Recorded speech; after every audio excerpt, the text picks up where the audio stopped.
Hello, minions. I see you have received my summons. Most excellent. Module I-2 continues. When we left off, a fiery assassination attempt left a few people dead, and some a little singed. The players are in it now as Count John Brunus employs them to find the assassin and the culprits behind this recent banditry. Pop your popcorn and settle in as the heroes continue their quest to find the tomb of the Lizard King.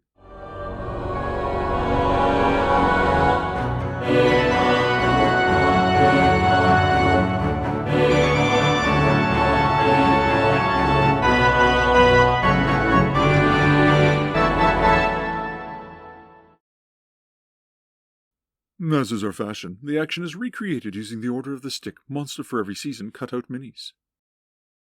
The players. Grant as Rotkill, Neutral Good Dwarven Fighter, Level 8. Claude as Dub, Neutral Good Dwarven Thief, Level 8. Les as Bovel, Neutral Good Human Magic User, Level 7. Ron as Valletta, Chaotic Good Human Cleric of Tymora, Level 7. Dave as Daryl, Lawful Good Human Paladin of Lathander, Level 6. Sean as Octavius, Chaotic Good Human Ranger, Level 6. And one henchman, Larian, Chaotic Good Human Cleric of Tymora, Level 4. The session picks up immediately where the previous session left off, with the aftermath of the flame strike cast by the unknown assailant. John Brunus, the Count of Eor, is eager to have the characters start their investigations into events, and they discuss the situation.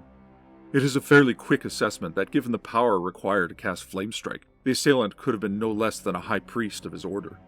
Valletta wants to question Jorlin about other faiths in the region, but the cleric has retired to rest and recover from his injuries, so Valletta opts to consult with him tomorrow after he's rested and healed.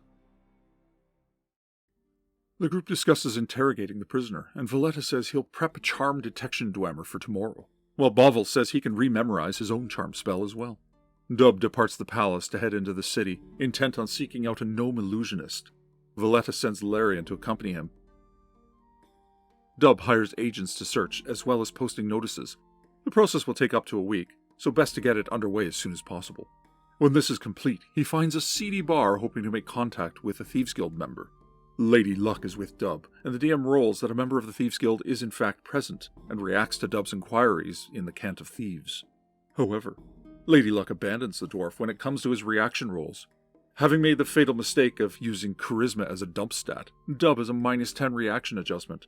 Any roll of natural 1 on the percentage dice prompts a hostile response with an immediate attack after Dub inquires about fencing stolen caravan goods. A concealed blade is drawn and surprise is rolled. The thief had succeeded in a pickpockets roll to conceal his own blade, which the DM rules allows for an increased surprise range. Dub rolls a 3, indicating 3 segments of surprise. Dub's gauntlets of dexterity reduce the surprise by 2 segments, though in the moment the DM calculates wrong and forgets that a dex of 17 is a 2-segment reduction, not 3. Initiative is rolled and both combatants tie, striking one another with their weapons. The thief nicks Dub for a point of damage while Dub's attacks score far better, knocking the thief to 4 hit points from his 9. In the next round, Larian preps a hold person spell, but the thief's morale breaks, and a high roll for initiative allows him to disengage and rush out the door into the streets before Dub can strike or Larian can complete his spell.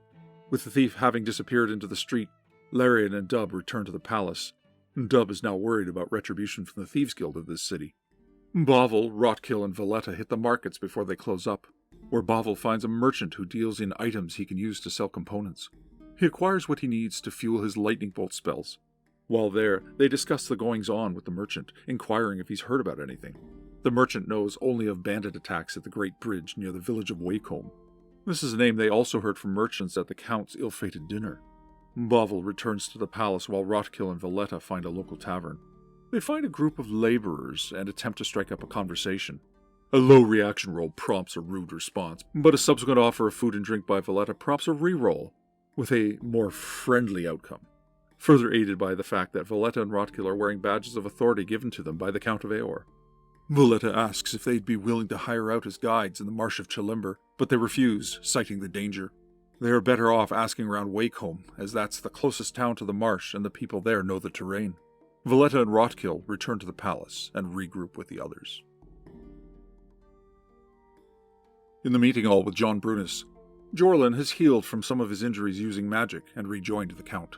Valletta questions the High Cleric about other religions in the region. Jorlin states that the only other open religion that people follow would be the Old Faith, and even then, that's mainly farmers. There are no sanctioned churches or shrines to any other faith, though he has no doubt there are worshippers of various gods in private. Last year, however, they led a crusade against a cult of Set that was working some mischief in the region. Jorlin, his acolytes, and John Brunus's men hunted the cult down and killed every last one they could find. The team wonders if the goings-on could be related to that. In a humorous aside, Count Brunus asks Bavel what's going on between him and his cook, as she's becoming a nuisance, asking about Bavel's favorite dishes and whether he wants a late supper or snack, etc., etc. This, of course, being the result of Bavel's charm spell on her earlier in the day.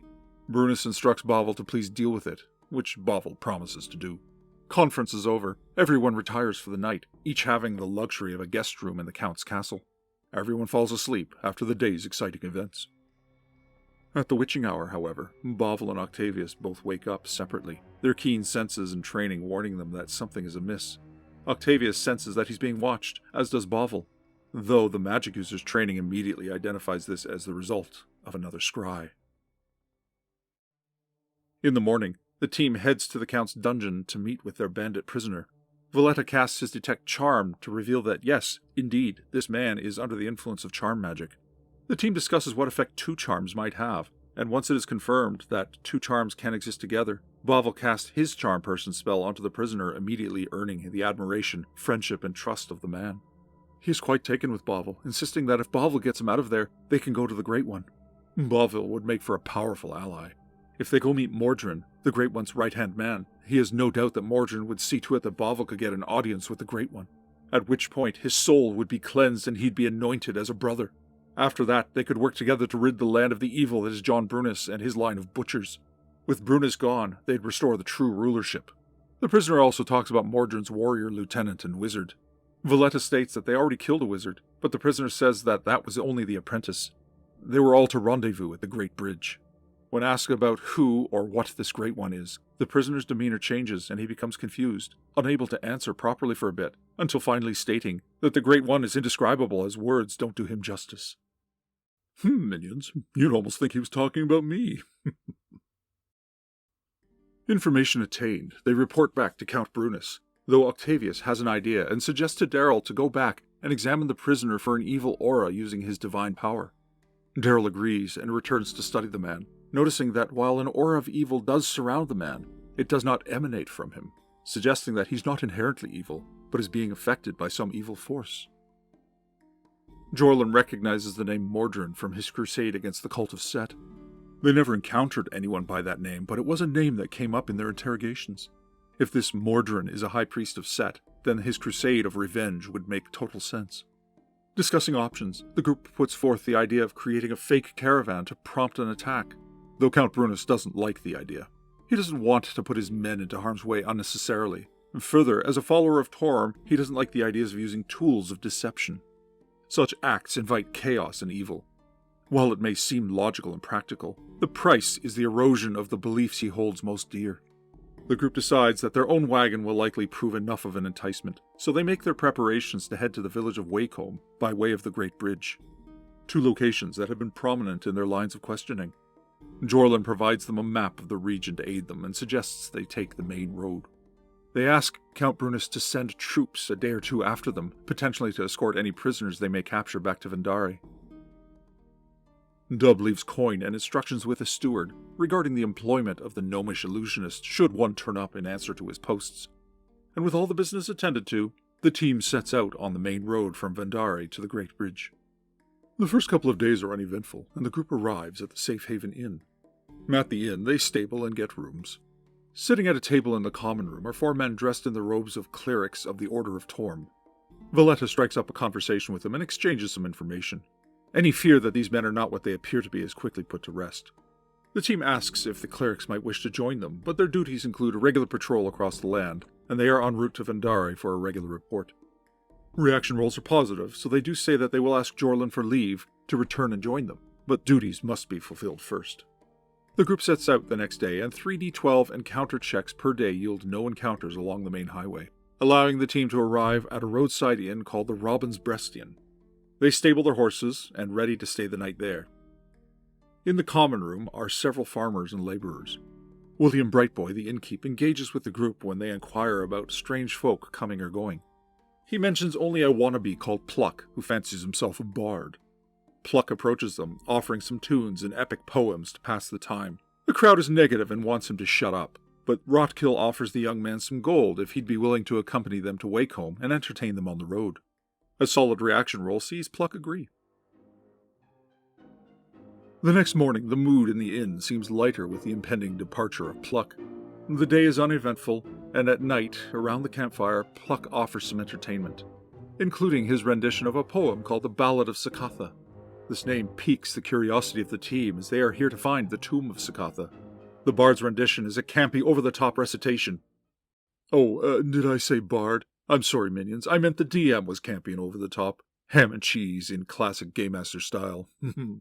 As this is clearly something printed from the module and meant to be useful, pro tip is really not. The players did their due diligence and took some notes. After a night spent on the road, the group arrives at the Great Bridge around noon the following day. A massive stone structure crossing the breadth of the Ardo River some 120 yards across, with a height of 50 feet to the river below. Since they have warning that this is a rendezvous point for the bandits, Octavius scouts around, discovering an attempt to conceal numbers through counter-tracking measures. There is disturbed ground in front of the bridge indicating something went down the bank beside it. Bavel moves along to the top of the escarpment to get a view of the bridge, and notices figures concealed in the shadows of the underside of the bridge. The group ascertains that whatever is hiding there is waiting for whomever to cross the bridge, at which point they'll simply climb up and attack. So Bavel springs the trap by casting a stinking cloud at the underside of the bridge, causing several lizard men to lose their grip and fall to the river below, some tumbling down the slopes of the escarpment, taking damage as they go. Two other groups of lizard men immediately scramble up from the underside of the bridge, one at the center and one at the far end. The group forms up to meet them, but stays off the bridge. Bavel moves behind his friends and levitates up, ready to cast. And now, minions, I'm sure you're hoping for a thrilling play-by-play as the team and Lizardmen ambush squad have a battle royale on the bridge, but no. Bavel incinerates the first, closer group of Lizardmen with a fireball, and as the second group rushes forward and snares them with a web. And that is, as they say, that. The team slaughters all but one who can speak the common tongue and attempts to interrogate it. Bavel attempts to charm person on the creature, but it makes it save. He can attempt another casting after rememorizing the spell the next day, so they take the Lizardmen along as a prisoner and continue on beyond the bridge to set up camp somewhere out of sight where they can watch the comings and goings on the bridge. The session concludes there.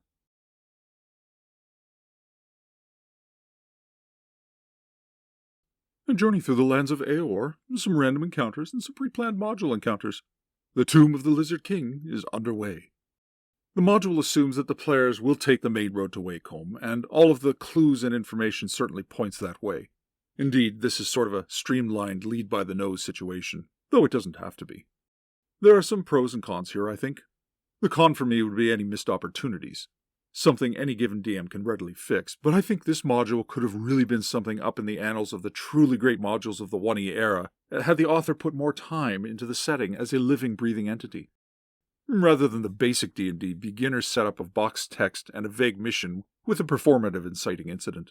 Some basic demographics of the city of Vendare and many villages that dot the lands of Eor would be a good start. Local color and rumors with a slow burn mystery surrounding the Tomb of the Lizard King, where the players can live and explore in the region before things come to a head and the Count asks for their aid, all would have taken this module above and beyond. A better name than Eor might have also served. Though in practice, this joke gets old soon enough and players start accepting the name, so it's a minor quibble. On the plus side, the adventure plays very well, and a proper drip feed of information from the DM can enhance the paranoia and leave the players puzzling through the mystery. The information that leads the players to Wakehome doesn't have to be revealed right away, giving any DM an opportunity for some investigative scenarios, city-based encounters, chasing bandits, etc., until the name Wakehome is finally dropped in their laps. And there are some good role-playing opportunities on this part of the adventure from Vendare to Wakehome as well.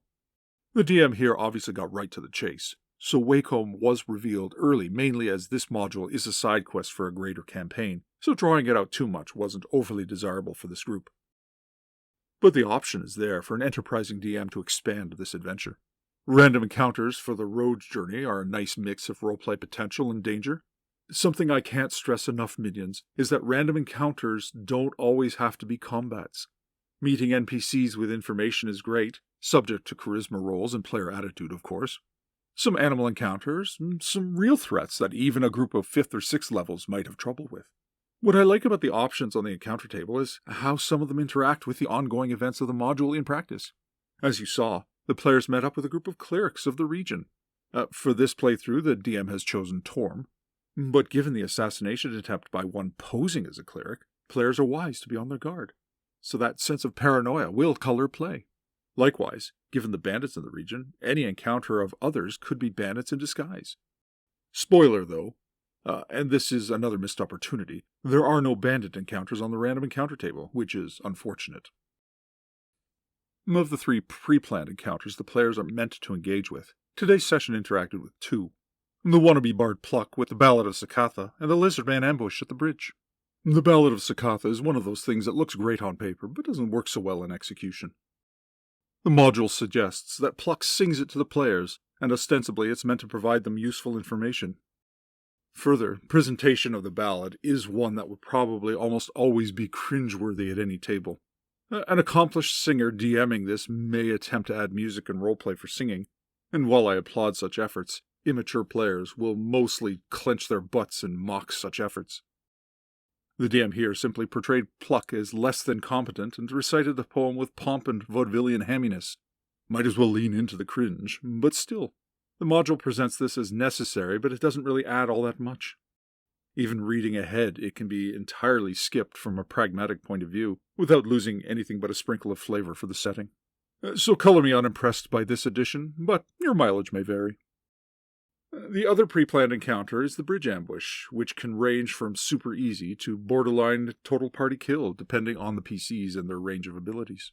Regardless of how much trouble it gives the players, the encounter itself is fine. 20 lizardmen with a plan of ambush. Surround them on the bridge, capture spellcasters, grapple other enemies, and toss them into the water.